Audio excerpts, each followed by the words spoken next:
Sulod sa sobra na pulo ka nasod nga nagtigi sa Mr. Continental World 2024 nga gipahigayon sa Pattaya, Thailand niadtong Hunyo 2, gideklarang daog ang representante sa Philippines nga si Jupiter Franco. Ang gikaingong Mr. Continental World 2024 nga si Jupiter usa di ay ka Jensen Pride tungod residente kini sa Dakbayan.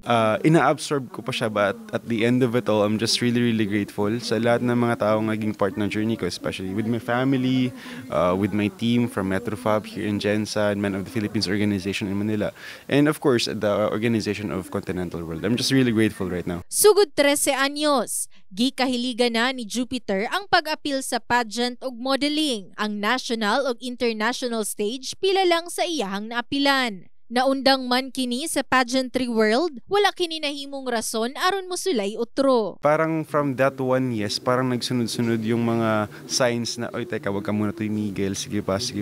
Mas rumami yung mga taong naniwala sa akin, and that gave me the boost to keep trying. Hanggang ito, nakuha nga natin yung Mr. Continental World na title. Ang kadaugan niya, kadaugan sab sa ginikanan, rason nga dili sab masukod ang nabating kalipay sa amahang si Stephen Franco. Pagkahibalo nga nadaog iyahang anak sa gikaingong kompetisyon. Kung ibigay natin todo yung suporta sa ating anak, makikita talaga natin yung success din sa kanila. Mensahe na lang ni Jupiter ngadto sa mga kalalakinan nga gusto sab mo apil sa industriya sa pageantry.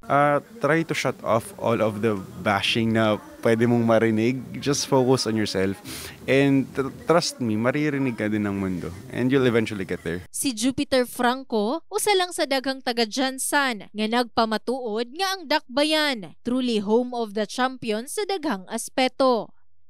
In the heart of changing lives, kini si Liza Labajo, Brigada News.